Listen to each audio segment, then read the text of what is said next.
Hello, ladies and gentlemen, and welcome to the Costume and Play Chit Chat show on this lovely Monday evening. Thank you so much for bearing with us. Just while we are starting a little bit later than we usually are, as you have noticed, we currently have a 3D printer running for you. Danny, yes, otherwise known as the Chief Collective or Quill Cosplay, tell me a little bit about yourself and your 3D printer. I'm Danny, and I've had my printer for, I think it's 3 years or too long. I'm not sure what the what the better answer is. And it's great, but it's a right pain because I built it myself. So you can never know whether it's going to run or not from one day to the next. Oh, bless you. And our second guest is the beautiful, the lovely, the amazingly talented Dewnor Cosplay. Say hello, my lovely. Hi, I think that's probably like my best intro ever. I'm very flattered right now. Brownie points for us then. Oh dear. How are you, Dewnor? How have you been? I've been great. I've just been starting the UK con season, so I've obviously got con flu, which is why I'm not on video today. But it's been good fun as always to sort of dress up and meet all my friends again. Oh, bless. It's always great when con season is about to take hold, isn't it? Speaking of convention things, Bandursnatch Studios has started a stream on their YouTube channel every Sunday at 3 p.m. It is their craft stream, and they literally sit there for 3 hours and basically sew and complete cosplays. They build props, they build all sorts on their stream, and they will sit there and basically show you guys what they're building. So if you'd like to take a step into the life of what cosplayers go through, the trials and tribulations, please do go and check out their stream. It's amazing to watch. The guys also make it really fun, a really great environment to be involved in. They're really active with their stream as well. I had the opportunity to watch it the other day and I was blown away. It was brilliant. I came in right at the time when they managed to sell an Insomnia ticket as well. So kudos to you guys for doing that, and well done me for my apt timing coming in at the right time, because all of a sudden on stream they all went crazy and went, Jess, we've sold an Insomnia ticket, which was brilliant. So yeah, please do go check out their stream as well, guys. So what has been happening in the cosplay news? Do you have any cosplay news, guys? What have you been up to this week? Do you have any news? Anything going down in the scene? I don't know about anything going down in the scene, but I'm currently massively rush crafting some wonderful stuff hopefully for Insomnia that obviously is coming up shortly. So I'm currently sort of warbling. I can't warble too much because of the heat gun and the cough, but warbling is an amazing term that I'm now going to use for everything warbler based. It's great, isn't it? It's kind of like a mix between like sort of yodeling and wardling.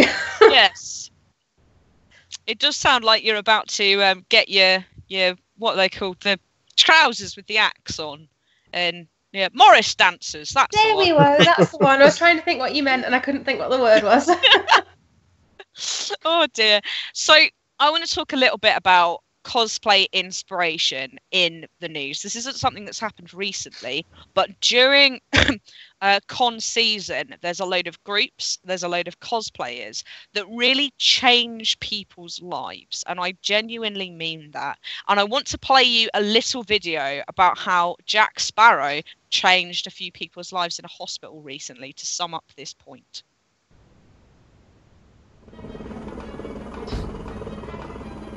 I'm waiting for a surprise in isolation. I hope it's not like spiders. I don't know, it could be somebody famous, it could be a giraffe. It could be like a zoo animal, I don't know, it could be anything.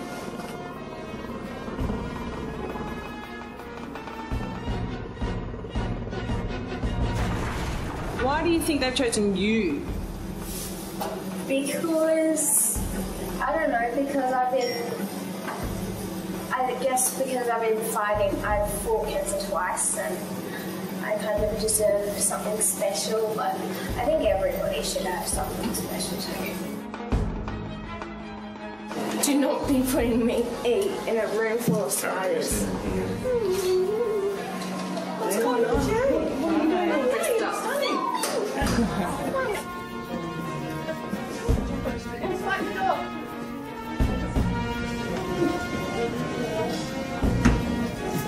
my gosh. What do you think, Ella? Well, it's obviously something big.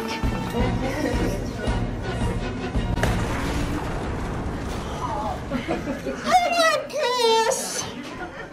Ola? You can go up.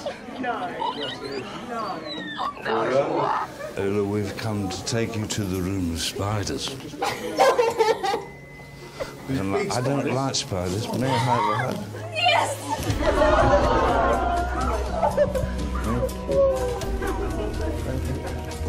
Hello. That's Scrum. Hello. Lovely to meet you. He's filthy. No, I'm not. More than me. Not all the time. We're both filthy. Caitlin, Filthy dirty. how do you do? Caitlin refuses to speak to me. She doesn't. He can mind read. May I have a hug? It's like speaking without talking. It's like saying it without saying it. Do you know what I mean? How do you do? Oh my goodness. The other side.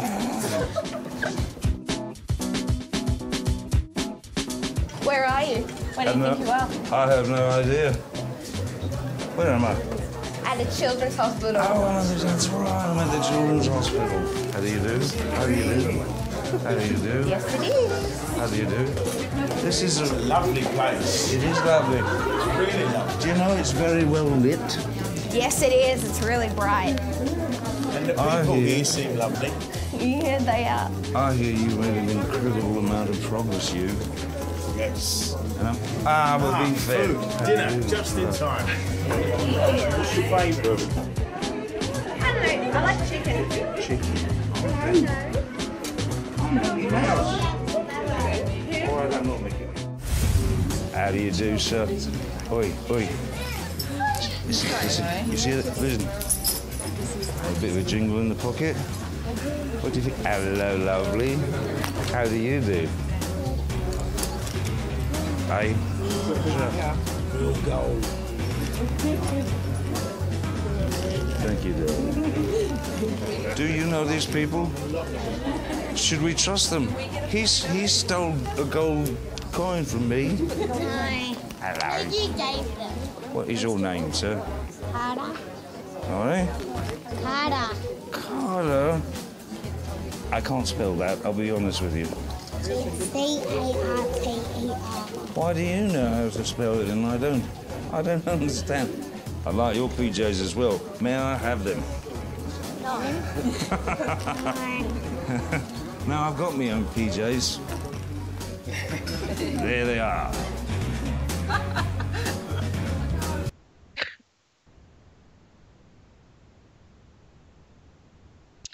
I absolutely love that video. I know that sometimes cosplay can kind of be looked at as adults in dress up, but I really think that even though it's not a recent video, it really showcases the good work, the hard work, the dedication, and the inspiration that cosplay can bring to people's lives.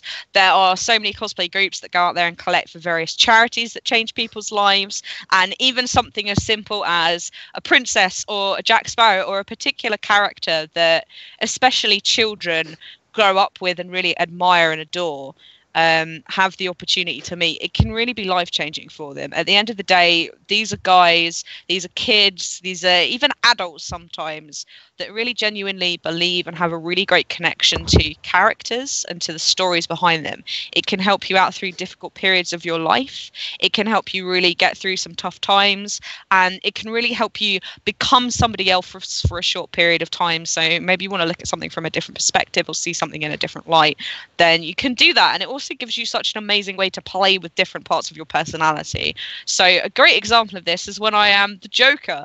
It means that I can just kind of play this kind of crazy, psychotic, weird character that is stuff that you just can't really tackle and address in real life, and particular behaviors that you just can't do or feel through in real life, and you have the opportunity to really explore that and to really explore different parts of yourself.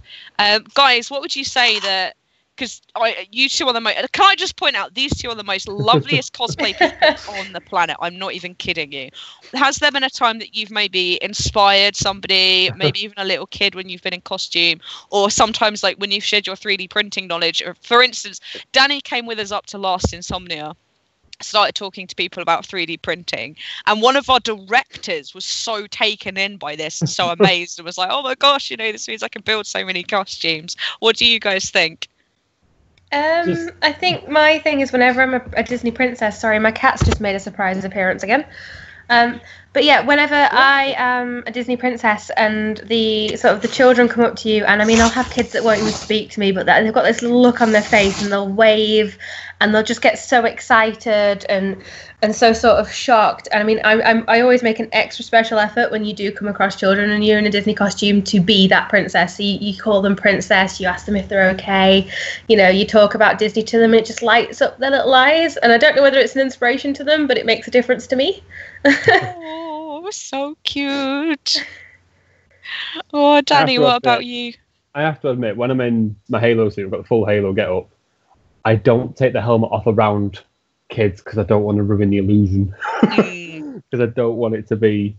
I want them to see Master Chief being Master Chief to them. I don't want it to be, oh, it's just a guy in a suit. When it obviously isn't in the game.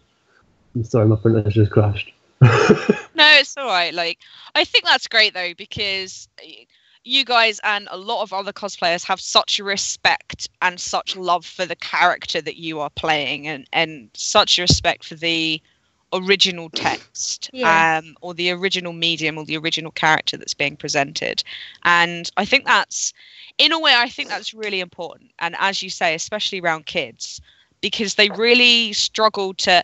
The classic cliche is when you're about 5 years old and your mum or dad or granddads or uncles, whoever, take you to go and see Santa Claus. And in that moment, you absolutely believe that you are visiting the real Santa Claus in whatever dollar shopping centre. You cannot physically comprehend the idea that there are many people dressed up as Santa Claus throughout the world. Like, no, this particular Santa Claus, that's Santa Claus, that's it. And that is truly what you believe. And I think that absolutely carries over to cosplay, especially to iconic characters that you grow up with and you love. Like, I think everybody's always wanted to grow up as a particular Disney princess as well. Oh, definitely. Not really myself, no. That's fine, Danny, that's fine. But what princess did you want to be when you grew up, Dewnor? I was actually desperate to be Belle because she loved books so much, and I was a big book nerd, so I was absolutely desperate to be Belle. So whenever I see Belle cosplayers now, even that little child in me gets excited. Oh, that's amazing. Have you seen the new movie? Is it any good? I haven't yet. I've heard some not so nice things about the auto-tuning, so I haven't watched it yet, but it does look very beautiful.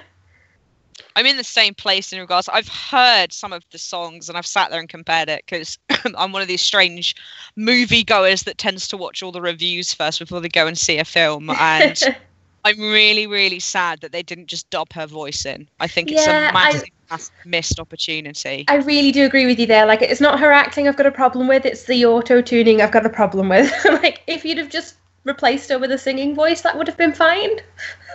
Oh, yeah, I think it's beyond ludicrous to get somebody to perform so far out of their comfort zone that they have to attach a, synthetic medium. That's probably completely the wrong term for it, but basically auto-tuning the voice because it's been so harshly tampered with. It has, and I'm sure she's not a bad singer. It's just that she obviously didn't sound how they wanted her to sound, so they could have just combated that with a different singer.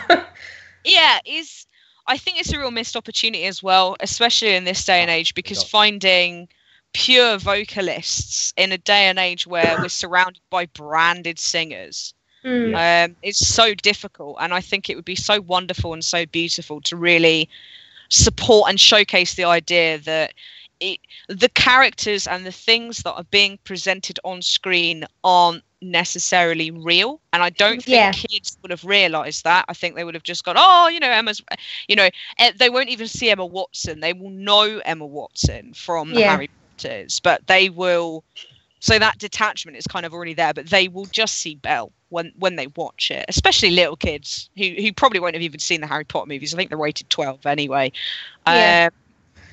But in terms of, and I think it's got a really good standing in cosplay for that kind of thing as well, because not everybody can be good at every single particular aspect. People ask for help all the time. For instance, if I want to ask for help when it comes to 3D printing, I will go to the Master and Chief, Master Chief Way. Oh, I am not the master. I have only recently managed. I was once told by someone when I first started printing. I hadn't even got the printer actually. I hadn't even turned up at my door. I hadn't built the thing, nothing. I hadn't seen it.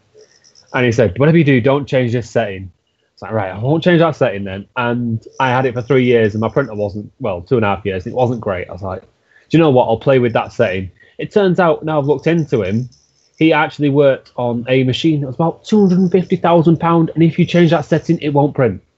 So going from a machine that setting that I need to change, getting advice doesn't always work.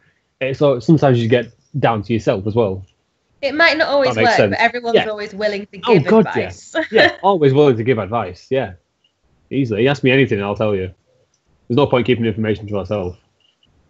I think that could be said in general for the cosplay community as a whole, though. Like the idea that everybody's super willing to kind of come out and share advice. Hilariously, I'm trying to work on tying this all together. I'm trying to work on almost like a vocal and performance series of videos at the moment. Like how to kind of speak from your diaphragm and sing from your diaphragm, do all of this kind of stuff. I don't know how well it's going to turn out. I'm going to give it a go, do the best I can. That actually sounds really interesting, because I know a lot of people like to record their own audio now for skits and things like that, and it's not something you genuinely learn or you just sort of generally learn about. So to have some sort of guidance on that would be really useful. Yeah, I'm glad it will be of help. I think the other thing as well is that technical issues do happen, and we've all heard the horror stories of, you're just about to go on for a singing piece and the microphone cuts out. I think the most famous one is probably Millie's one, bless her. Oh, yes, Millie. The problem is that it's really nobody's fault. Technical things can go wrong. It happens. Yeah. Snow's like, welcome to my world of nightmares, who's the wonderful tech behind our current stream at the moment. But it does happen. And I think one of the biggest things in cosplay is because people are so dependent on microphones. Obviously, it's always very difficult to belt it out to a massive, massive hall. But if you're in a bit of a smaller setting, it is very possible to just not use a microphone. And it's just kind of learning what to do and knowing what to do, and figuring out what the best thing is in terms of your voice and how to treat your voice and how to look after your voice as well. Yeah. So hopefully they will be of use.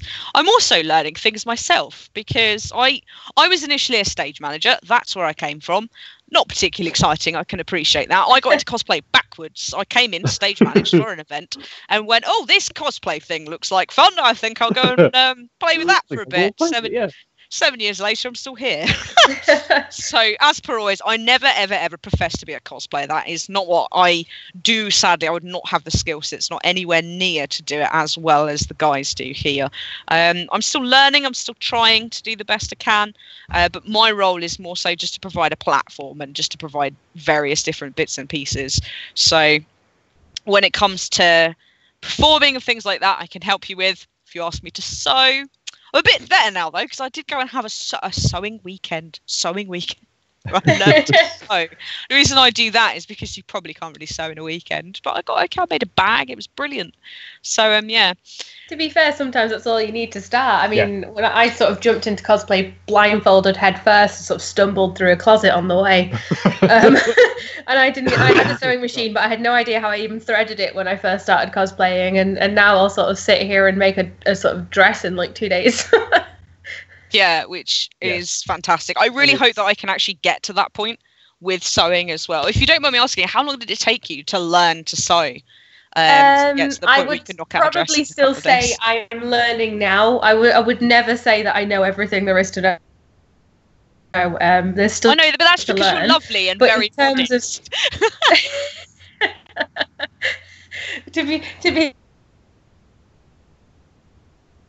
I mean, Hello? properly sewing, as in finishing all the hems, it probably took me about sort of 6 months of proper learning. Throw together something for my second ever convention again. Wow. So yeah, 6 It months was, is quite a long time. It was a lot of sort of, because I didn't have any help at that point. I didn't know anybody, so it was all Google, and everyone tells you something different. And I mean, nowadays I can pop round to a friend's and be like, how on earth does this work?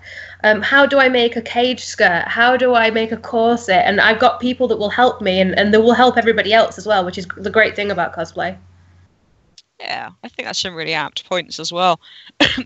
Danny, how long did it take you to learn 3D printing? Well, to be honest with you, it's less of a learning curve and more of a very, very high jump. You will jump many times and headbutt walls, and at many points smash your head against the wall because you still can't get there. I'm always learning, and I'm like, oh, that works better with this material. And every raw material you put on, you have to test because it'll be made in a different environment. So Yeah, you're still learning. I think people really forget the time it takes as well. I consider digital cosplay to be just as valid as sewing, for instance. If you have modelled the templates yourself, I appreciate that you can go online and obviously find templates and print templates out. But if I you can't are 3D model. modelling... I can't 3D model at all. I can't do it at all. I've found a way that you can, most of the time, if you can't model for Toffee, I can't model at all. No, I can't do it at all. But there are ways and means around of modelling. So for Destiny, for example, there's a Destiny STL generator, which means it generates a 3D model from the in-game file, which then you can modify to work as best as you can, so to speak. Oh, wow. And I managed to find one for a Mercy gun, which I've actually got underneath my table for some reason. There's a little bit missing for it, but I can show you in the actual camera. Hey, look at that. That's the Mercy gun that I found on an in-game generator thing. It's in the middle of the process and bits are broken off it and stuff, but you can find files online if you can't do it. And I've actually got my most recent gun, which, if I stick it together, I'll just show you on the webcam. I'll just spin the webcam round. Oh, that's cool. Look at that. A big pistol thing. And I managed to make the barrel spin using bearings. And it was just a case of I'll probably give a bit of a panel on it at Insomnia anyway, of how to get a file from, say, that place to printing and print it, and then from that point finish it. Because it's one of them things that I had to learn on my own because there was no real tutorials on it. Because it's like, oh, just model this and then just print it. And you print it. I'm like, my printer's smaller than that, though. My printer's not 400mm tall. Mine's not 30 centimeters tall. I can print 20 centimeters, and that's it. I can't just make it bigger, just that simple. So I had to learn how to split files up into smaller bits and make it into... Because you'll get a file off the internet, and it'll be full of, for example, double walls or holes everywhere. And it'll just be everywhere. And you can't do anything about it. So you have to spend about 3 hours fixing the file to then split it up and then print it. Oh, for example, someone was like, I can't get this file to load. We have a look at it. It's a Soldier 76 rifle. And which for scale is about the same size as a torso. Yeah, it's massive. It's probably about the same size as your leg when you think about it. If not of a tall person, it was a case of that is not going to fit in a standard size printer. So he told me to size his printer, and in the end, after fixing the file of all the holes, splitting it up, it took me about an hour and a half, 2 hours to get it ready, and it's in about 18 different prints. So you have to print 18 different parts and then stick it all together. So that's when the work begins, is the waiting for... each part is roughly, 8 hours of print? Oh, wow, so yeah. A good amount of time to print it and then to do it. You could do it quicker with foam, but if you can't cut foam in a straight line, I can't do it. You hand me a knife and I'm just, nope, never mind. What are straight lines? Never mind. What's foam is actually my weakness as well. Yeah, I think it's really But easy then- to compare the two, though, because I think that, you know, some people can look at sewing machines and go, oh, you know, why don't you just sew it by hand? At the end of the day, a 3D printer is a tool. You know, instead of feeding it fabric or feeding it pieces of plastic, you still have to understand how to use the tool, how to make the tool. You've still got to sit there and paint all of your props and weather them, etc., etc. There was The a file I found finishing of- online. Sorry. Sorry. There was a file I found online, and it's of my Destiny Ghost. And it's Oh, wow. a case of it was a solid model. So I split it in half, hollowed it, and put electronics in it. Oh, which wow, that's are clever. now broken because I dropped it. But it used to be a case of you could twist it and it would turn on and turn off, and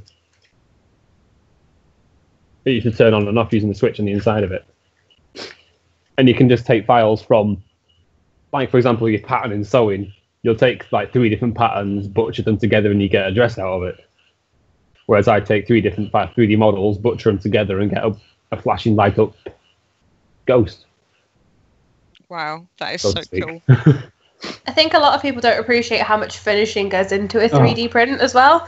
A lot of people seem to think when you sort of click print and 6 hours later you've got that full-scale rifle, like Widowmaker's gun, but it's not quite like that. It takes sort of days to print it, and then days to sand it, and then further days to prime it, and then you can finally paint it. For example, I've got my my barrel for my gun, so you can print the chamber, which holds everything in it, and you know, hopefully it's light enough for you to see it all there. And it's sort of it fits in your hand. It's quite small. It's right size for the gun. Whereas if you print it the wrong size and you set off for work, it ends up a bit big. Oh, wow. So you end up with the fact that you've wasted like 6-7 meters of material on that, and you have to reprint it in the right size. Or you have a print of a helmet that gets right near the top and then fails, and the printer stops. Oh, So you have to goodness. reprint that. It's then a waste. That's in a bin. I've just got a box full of waste prints that are just sat here waiting to be used by Sil, actually. Oh. She's going Wants to to melt them recycle them. down. She's going to melt them down and capture them. So even though the prints are waste, they're still usable. Yeah, that sounds like a Sil thing. Oh, dear, bless her. I'm printing an octopus, but it's in flexible material. So I want a flexible octopus. That sounds cool. I'm about 6, you're welcome to it. Yes! I'll make I've sure it's blagged done. an octopus! And if not, if this one goes to pot or it ends up taking too long, I'll just print you on it Insomnia. It's fine. Yeah! That's amazing. So, Melmo, going back to a conversation that we were having previously, Melmo mentions that she is also getting back to doing vocal performance.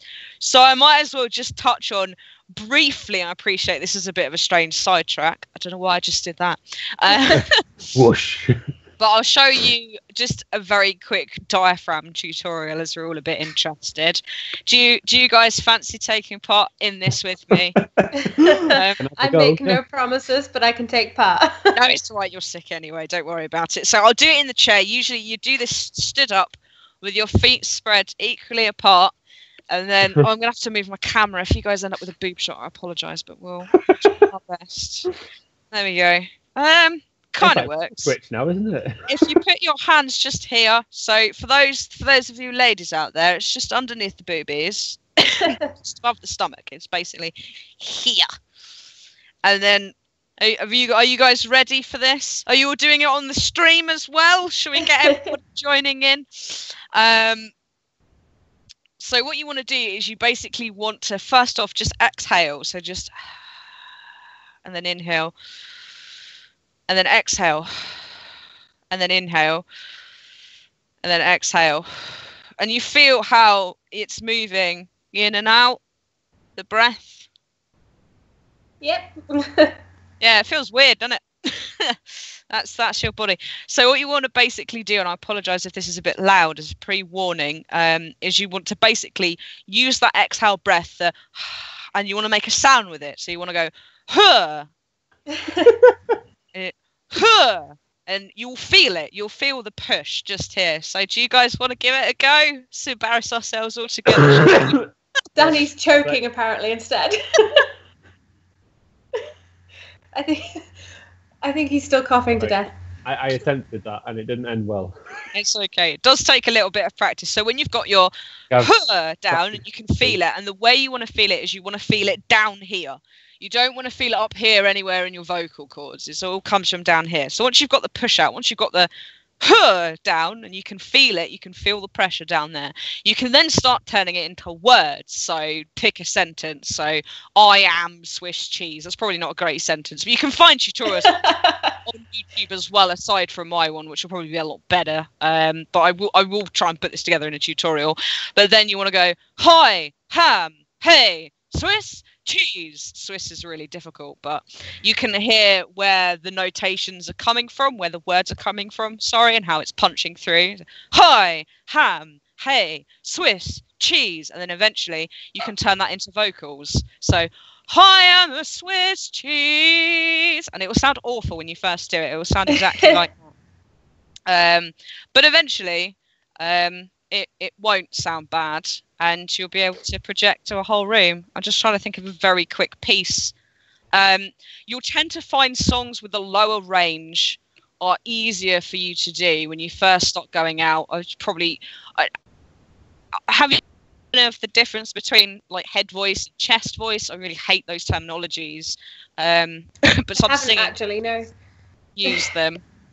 But the idea is just that the high note, the high range is usually carried by your throat and the lower vocal range is usually carried by your chest. Eventually you will be able to project any note that you want to from your diaphragm, even if it is a high note, but practice on the low ones first, because it will be a lot easier for you to generate that range. So I've thought of a couple of songs. The first one is Look Down from Les Mis. Look down, da da da da da da. Like you can hear instantly that it's obviously from the lower range and it's really powerful and it's coming from my chest. Whereas Panis Angelicus is a much higher song. I'll try and sing it. I'm really sorry if this sounds dreadful, as I've not sung in a very long time, but Panis Angelicus, fit panis hominum. Like you can still hear it's from the chest. That's brilliant. That was really good. But usually when you start out, you'll feel it in the vocal range. But I'll try and give you a sound differentiation. Just give me a bit of time to do this. So from the chest, Panis Angelicus. From the head voice, Panis Angelicus. Obviously, you can tell the difference between the both. The second one is a lot softer because it's coming from your head voice. Some singers do use the head voice. They don't use the diaphragm from it. But as you can tell for stage work, which is what I used to do back in the day, you need to be able to project to a room anyway. So being able to take it from down below, even though it doesn't sound quite as soft and quite as feminine as, oh, I'm a fool, oh no, Panis Angelicus, oh no. You know, it has the power to be able to heard from the back row, which is always the thing with theatre. You're always performing to the back row. Or in my instance, usually a clock. Because theatres, you just see black. So, oh, shut up, Mel. Melmo's like, oh my gosh, Jess is singing. And I'm like, yeah. So there we go. I apologise for the small tangent, guys. I hope that you found that useful. I will try and get a series of videos about it and about, you know, performing on stage. I have learnt so much recently as well, spending a lot of time working with cosplayers and performers to understand the struggles that you guys have. At the end of the day, armor. Yeah, it's not only that, taking from the performative point of view, like I've worn some ridiculous, difficult to move in costumes when I was on stage before. Sadly, that's part and parcel. It doesn't really change when you get to the theatre. They do try and obviously give it a bit more manoeuvrability, and of course they can afford really expensive materials to do it. But it's things like something as simple as stage wings. And if you don't know what stage wings are, these are basically they're usually curtains or, you know, boxes or some kind of set piece where you can enter the stage and then disappear behind the curtain. These things don't often happen on cosplay stages. I did not know they existed. Yeah, I don't know how you cope. It's like when I was sat with Sil, trying to make this cosplay skit for a show, I was like trapdoors and wings and all these magical things that I've just taken very for granted and always had access to because of the amazing theatres I've had the privilege of working in. And you know, you look at a plan for the stage which is sent to you, which is literally just the event floor plan that has just been taken. And I'm just as guilty for this, because I look at the event floor plan and I go, right, how can I simplify this for cosplayers? So I can entirely understand why this is done. And you're looking at it and you're like, there's no wings, there's no, you know, there's no ability to move set. You don't have stage hands either, which is really weird, because I was looking at it and I was like, right, I'm going to phone up all my mates. I'll just kit them out. I'll just, you know, black them up, which is you put just black clothes on, which can be misconstrued. I am really sorry. You know, but it's called wearing blacks. It probably is a black art, but it's what we all used to say. You know, and I'll just, you know, have somebody just to remove this thing, do that thing, do the other thing. That doesn't exist either. It's crazy. So I really do feel for you guys. I hope I can make a guide that will really help. But I also want to carry on talking to you guys about performance and figuring out how you do it, because it's theatrical ninja suits. A lot of performances for cosplayers you pick a scene from a movie, show, video game, and then you suddenly realise that how on earth, in my case, for example, are you going to turn that 4-foot-tall book while still attempting to mime the words? Yes, all too well. It turned out that I could have had a stage ninja, which I didn't realise at the time. So I stood there and turned it myself and nearly toppled it over and made a right mess of it. And they were like afterwards going, you didn't have to stand behind your book, you know, somebody could have turned it for you. And I was so annoyed because I was like, oh, you idiot. I was like, how did I not know this? Yeah, that's crazy. Yeah, I've been treated very well, and I feel very sorry for what you guys have to go through, because it's crazy, and it's crazy what you achieve with so little resource. I mean, I started out in Amdram Theatre, same as the best of them, but even in Amdram Theatre, we have some kind of a budget. We have a stage. We know what the stage is going to be. We have a rehearsal time. We have a tech rehearsal. We have a costume rehearsal. You know, we have wings. We even have basic set that, you know, comes in and out. We have stage hands. Granted, they're volunteers in this instance, but we have so many more components and so many more bits that we have access to. Things like choosing your own lighting. I'm at the moment trying to work on a lighting system that absolutely every cosplayer can access. If you've, you know, never touched lighting before, or if you are a veteran to lights and know exactly what you want at what time in what place. It's a bit maddening trying to break it all down for you, but hopefully we will get there. Learning about lighting would actually be really cool, because I have actually been offered lighting once when we entered a slightly bigger competition than normal, and we just sort of stood there blankly and were like, on?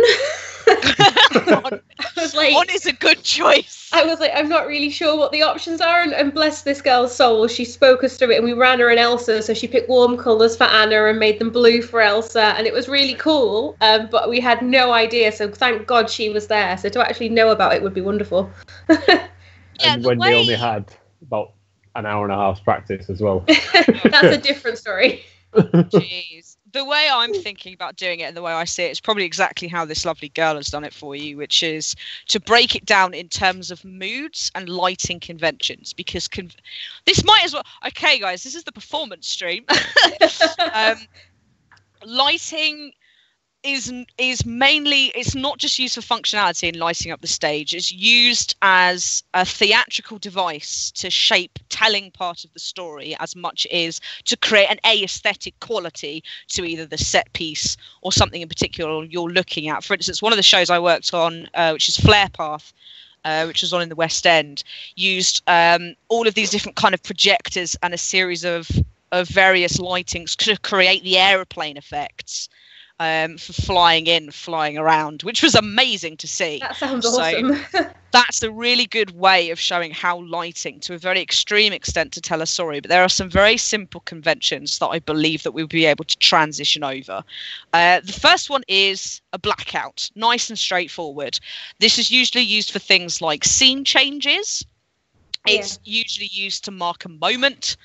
It can be used in a cosplay sense to show off a particular kind of LED lighting function. The other thing it's also used for is to change set pieces. When you need to get the set on and off. Snow's probably going to chip in and give me a hand because it's rather off the cuff, I'll be honest with you. Then after that, it's kind of broken down into a series of moods. So very nice and simple. You know, red, danger, anger, there's a problem. Blue, calming. C, what else can blue be used for? Relaxing. Setting a general mood where you don't want a white light to kind of wash the stage. Same with green, really. You can get away with using green for quite a few things. It could be anything as like perhaps you're in a mossy bog, or perhaps, you know, you just need to counteract that harsh white lighting again. Spotlights are usually used for things like monologues. So if you want to deliver a piece directly to the audience, if your character has something important to say, or your character has a solo, or you just want to pinpoint something directly. Do not know if we'll be able to use spotlights, but working on that one. It's more so what is it that you want to achieve. Of course, there's things like lighting effects, such as lightning, for instance, thunder, which is obviously sound-based. That would be really cool, though.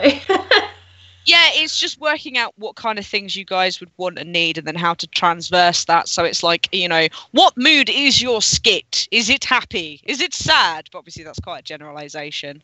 Here we go. Blackout, pin spot. Often used for appearances and disappearances. Backlit, man of mystery, so that's like silhouetting, I believe, if I'm right. Footlights, which is like Blair Witch Project, so that's like coming from below, being like, whoa, I'm in a scary film. I'm doing Five Nights at Freddy's. Things like that. So yeah, terrifying Five Nights at Freddy's skit even that used lighting from like the underneath, and I mean they're creepy anyway, but. Oh, yeah, definitely. I mean, the best skit, and I'll try and see if I can find it at some point.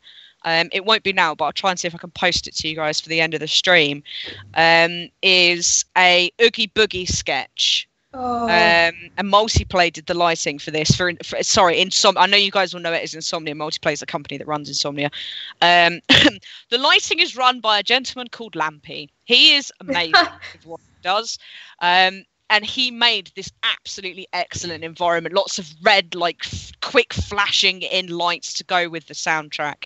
It looked fabulous. I will see if I can find it, guys. We are going to pop for a quick 5-minute break. But once we are back, we were going to get on with the general interview between Dewnor and the Chief Collective. So please do tune in for that in 5, guys. I hope you've enjoyed this. Perhaps a minor tangent, but hopefully useful series of performance points.